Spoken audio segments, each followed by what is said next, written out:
மனைவியா இருந்தாலும் சரி, கணவனார மனைவியை கண்ணீர் வடிக்க வைக்கிற, கணவனார கண்ணீர் வடிக்க வைக்கிற, நீங்க அந்த கண்ணீருக்கு பதில் சொல்லியே ஆகணும். ரொம்ப ஜாக்கிரதை. அதனால சிஸ்டர்ஸுக்கும் அப்படிதான் சொல்றேன், உங்க கணவனார நல்லா பார்த்துக்குங்க சிஸ்டர், நல்லா பார்த்துக்குங்க, ரொம்ப நல்லா பார்த்துக்குங்க. உங்க கணவனார அவங்கள டென்ஷன் ஆக்காம பார்த்துக்குங்க, அவங்கள சுகமா பார்த்துக்குங்க, அவங்க ஆரோக்கியத்தில் ரொம்ப கவனம் செலுத்துங்க. அவங்கள டென்ஷன் ஆக்கிடாதீங்க. அவங்கள கொஞ்சம் ரிலாக்ஸா கொஞ்சம் புரிய வச்சு ஜெபம் பண்ணி எதுக்கெடுத்தாலும் அப்படி நீங்க கொண்டு போங்க. ஏன் அப்படின்னா, ஒரு காலகட்டத்துக்கு மேலே அவரை ரொம்ப பலவீனமாக்கி அவருடைய உடல் ரீதியாக அவர் பாதிக்கப்பட்டு அவர் விழுந்துட்டாருன்னு வச்சுக்கோங்களேன், உங்களுக்கு நிறைய பேருக்கு பின்புலமே ரொம்ப கஷ்டமாக இருக்கும். எல்லாருக்கும் இல்லை சொல்கிறேன், அது ரொம்ப கஷ்டமாக இருக்கும். அவங்க இருக்கிற வரைக்கும் அவங்க பலவீனப்பட்டு போயிட்டாங்க. ஒரு சூழ்நிலை மாறிச்சுன்னா நம்ம அதுக்கப்புறம் அவ்வளோ கசக்கி அவ்வளோ கடினப்படுத்திட்டு அதுக்கப்புறம் இயேசுவே இயேசுவேன்னு கூப்பிட்டு நம்ம என்ன பிரயோஜனம்? அந்த மாதிரி நடந்துக்கிட்டு எல்லாத்தையும் பண்ணிட்டு எல்லா சூழ்நிலையும் கொண்டு வந்துட்டு அதுக்கப்புறம் இப்போ நான் உங்களை நேசிக்கிறேன் அப்படின்னு சொன்னேன், என்ன எப்படி பிரயோஜனம்? அப்படி கிடையாது. அதான் நான் திரும்ப திரும்ப சொல்ல, கொன்றாதீங்கன்றேன், கணவனாரை கொன்றாதீங்க. அதே போல ஐயாக்களும் அப்படிதான். ஒரு ஏஜ் வரைக்கும் தான் ஐயா, 50 வயசுக்கு மேலே இருக்கிற ஒவ்வொரு தகப்பனாரையும் பாருங்க, 55 வயசுக்கு மேலே எல்லாம் எல்லாருமே மோஸ்ட்லி அவங்களுடைய மனைவியை டிபெண்ட் பண்ணி தான் இருப்பாங்க. அவங்க சொன்ன உடனே சரின்னுவாங்க எல்லாம். ஏன் அப்படின்னா, அதுக்கப்புறம் தான் தெரியும், ஐயோ இவ்வளோ நம்ம இவ்வளோ கஷ்டப்படுத்திட்டோமே, நம்முடைய சுயநலத்துக்காக இவ்வளோ கஷ்டப்படுத்திட்டோமே, நம்ம ஏதோ நம்ம மனசுல வச்சுட்டு இவ்வளோ இப்படி கஷ்டப்படுத்திட்டோமே அப்படின்ற உணர்வு அப்பதான். நீங்க எந்த விஷயத்துக்காக கோவப்பட்டீங்களோ, நீங்க எந்த விஷயத்துக்காக சந்தேகப்பட்டீங்களோ, நீங்க எந்த விஷயத்துக்காக அவங்கள திட்டுனீங்களோ, அந்த விஷயம் ஒரு பெரிய விஷயம் இல்லைன்ற ஒரு அண்டர்ஸ்டாண்டிங் உங்களுக்கு ஒரு நாள் வரும் பாருங்க. சரி, நம்ம இப்படி போய் புரிஞ்சுக்காம இப்படி போய் அவளை திட்டோமே, புரிஞ்சுக்காம இவ்வளோ கஷ்டப்படுத்திட்டோமே அப்படின்ற ஒரு சூழ்நிலை உங்களுக்கு வரும்போது உங்களுக்கு ரொம்ப கஷ்டமா இருக்கும், ரொம்ப கஷ்டமா இருக்கும். அண்டர்ஸ்டாண்டிங் அப்படின்றது ஒரு கணவன் மனைவிக்குள்ள கண்டிப்பா அவசியமான ஒன்று. தேவை. கொஞ்சம் நம்ம அந்த குறுகலா யோசிக்கிறத விட கொஞ்சம் பிராடா யோசிக்க வேண்டியதுதான். அவள்தான் அப்படிதான் யோசிச்சுதான் ஆகணும். அப்படி யோசிச்சாதான் நீங்க குடும்பத்தை நல்லா கட்ட முடியும். இன்னைக்கு நிறைய குடும்பங்கள்ல வர பிரச்சனைக்கு காரணம் என்ன அப்படின்னா, இந்த குறுகலா யோசிக்கிறது தான், சின்ன மைண்டா யோசிக்கிறது தான், ஒரு பிராட் மைண்ட் இல்லாம அப்படி யோசிக்கிறதா. சரி, ஓகே, அவருக்கு இந்த மிஸ்டேக் இருக்கும், அவ்வளவுதான், ஏப்பா இப்படி பண்றீங்க, அந்த மாதிரி தான். அப்படி நம்ம கொண்டு போய் தான் ரெடி பண்ண முடியும். இல்லை அப்படின்னா ரொம்ப கடினமாய் ரொம்ப வித்தியாசமா நடத்தினா குடும்பத்தை கட்டி காக்கவே முடியாது. அதனால அந்த ஞானத்தை கர்த்தர் தருவார். அதற்கு ஒரு வெளிச்சம் தேவை. அந்த குடும்பத்தை நடத்துவதற்கு ஒரு வெளிச்சம் தேவை. கணவனாரை நடத்துவதற்கு ஒரு வெளிச்சம் தேவை. வாலிப பிள்ளைகளுக்கு முன்னாடி இருக்கிற தப்புகளை கண்டுபிடிக்கிறதுக்கு ஒரு வெளிச்சம் தேவை. அதற்காக தான் கர்த்தர் வாக்கு கொடுக்கிறார், தாவீதிற்கு ஒரு கொம்பை முளைக்க பண்ணுவேன், நான் அபிஷேகம் பண்ணினவனுக்காக ஒரு விளக்கை ஆயத்தம் பண்ணினேன். அந்த விளக்கு இந்த சத்தத்தை கேட்கிற அத்தனை பேருக்கும், ஆன்லைன்ல இந்த சத்தத்தை கேட்கிற அத்தனை பேருக்கும் ஒரு விளக்கு ஆயத்தப்படுத்தப்படட்டும். அந்த பாவத்தை கண்டுபிடிக்கிறதுக்கு ஒரு விளக்கு ஆயத்தப்படுத்தப்படட்டும். முன்னாடி இருக்கிற ஆசீர்வாதத்தை கண்டுபிடிக்கிறதுக்கு ஒரு விளக்கு ஆயத்தப்படுத்தப்படணும். தனக்கு முன்பாக இருக்கிற வேலையை நேர்த்தியாய் செய்வதற்கு ஒரு விளக்கு ஆயத்தப்படுத்தப்படட்டும். அந்த குடும்பத்தை நடத்துறதற்கு ஒரு விளக்கு ஆயத்தப்படுத்தப்படட்டும். ஒரு விளக்கு ஆயத்தப்படுத்தப்படட்டும். சோ எங்க வாங்க அப்படின்னு சொன்னா, இருளிலிருந்து எங்க வரணும்? நீங்க சத்தமா சொல்லுங்க எல்லாருமே. நம்ம தானே, நம்ம சரீரம் தானே.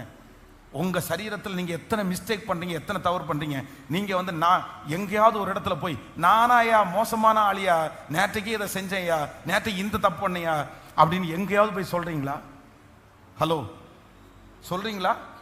உங்களை குறிச்சு நீங்க இன்னைக்கு ஏதோ மேனேஜருக்கு விரதமா ஒன்று பண்ணிட்டீங்கன்னு வைங்களேன், நாளைக்கு போய் எல்லாருக்கும் முன்னாடி நின்று நான் மேனேஜருக்கு முன்னாடி இப்படி பண்ண சொல்லுவீங்களா? முடிஞ்ச வரைக்கும் என்ன பண்றீங்க? அதை மறைச்சு அதை ரெடி பண்ணி நீங்க சரி பண்ண பாக்குறீங்க. ஏன்? அது யார் சரீரம்? சொல்லுங்க. உங்க சரீரம். நீங்க வாழ்ந்துதான் ஆகணும், நீங்க இருந்துதான் ஆகணும், நீங்க மன்னிச்சுதான் ஆகணும், நீங்க ரெடி பண்ணி தான் ஆகணும். ஏன்னா உங்க சரீரம் அது. இதே போலதான் யாரும் கணவனாரும் உங்க சரீரம், மனைவியும். சத்தமா சொல்லுங்க. எத்தனை நாள் முறைச்சிருக்க போறோம்? எத்தனை நாள் ஈகோ பார்க்க போறோம்? எத்தனை நாள் அவ பெருசா நான் பெருசான்னு பார்க்க போறேன்? அட போப்பா, விடுப்பா, என்ன உங்ககிட்ட தான் நான் தாழ்ந்து போறேன், என்கிட்ட தான் நீ தாழ்ந்து போற. ஒரு கணவன் மனைவிட்ட தாழ்ந்து போறதோ, ஒரு மனைவி கணவன்கிட்ட தாழ்ந்து போறதை குறித்து அதை ஈகோவா பார்க்குறீங்க அப்படின்னா நீங்கள் இன்னும் ரட்சிக்கவே படலைன்னு அர்த்தம். நீங்கள் இதுக்கு பைபிளை மூடிட்டு வீட்டில் உட்காந்துக்கலாம். எப்படி அப்போ சொந்த மனைவி சொந்த சரீரத்தினிடத்துல வந்து என்ன எத்தனையோ பேர் எப்படி வாழ்கிறாங்க, எப்படி எல்லாமோ வாழ்கிறாங்க. ஆனால் நீங்கள் அது எப்படி இப்படி இருக்கான். அதனால் ஆண்டவருடைய பிள்ளைகள் வந்து ஒரு நாள் விட்டுருங்க, பரவாயில்ல. நான் என்ன சொல்கிறேன்னா, அந்த டென்ஷனை சுமக்கிற வரைக்கும் உங்களுக்கும் தலைவலி தான். ஒப்புரவாகாம ஒரு வீட்டில் சண்டையோட உட்கார்ந்துருந்தா எப்படி இருக்குன்னு நினைச்சு பாருங்க. ஐயோ அப்படி டென்ஷனா இருக்காது. ரொம்ப என்ன இப்படி இருக்கிறீங்க, நீங்கெல்லாம் ரொம்ப ஜாலியா இருப்பீங்க போல தெரியுது. சண்டை போட்டா பரவாயில்லப்பா, நான் தனியாக ஹோட்டலில் சாப்பிட்டுட்டு இருப்பேன், அவள் பாட்டுக்கு வீட்டில் செஞ்சு கொடுக்குற ரசத்தை எத்தனை நாள் சாப்பிட்றது அப்படின்னு பிரதர்ஸ் உட்காந்துருக்க மாதிரி இருக்குது. அப்படி இல்லை, அது ரொம்ப கஷ்டமான ஒன்று. அதனால ஒன்றும் இல்லை, சரி பரவாயில்ல போப்பா, நீ தானே. இந்த வார்த்தை எப்பவுமே உங்களுக்குள்ள இருக்கணும்.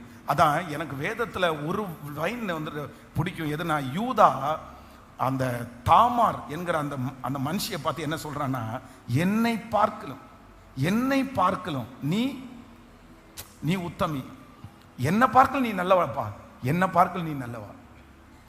ஒவ்வொரு கணவனும் தன்னுடைய மனைவியை மனசு வெளியே சொல்லாட்டா கூட மனசுல என்ன நினைக்கணும்னா, என்ன விடாவா கேட்கல.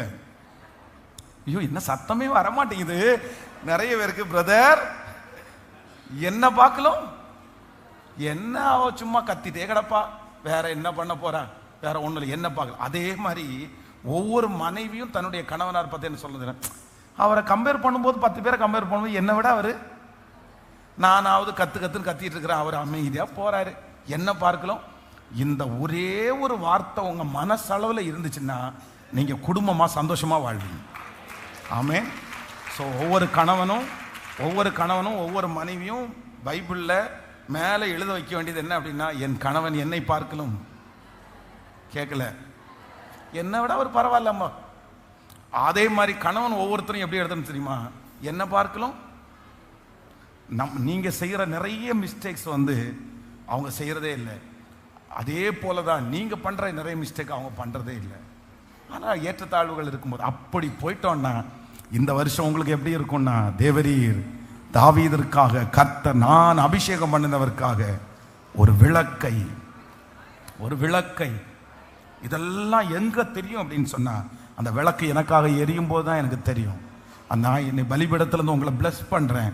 உங்க எல்லாருக்கும் ஒரு விளக்க கர்த்தர் ஆயத்தப்படுத்த, ஒரு வாலிப தம்பிக்கு ஒரு விளக்கு, ஃபர்ஸ்ட் ஒரு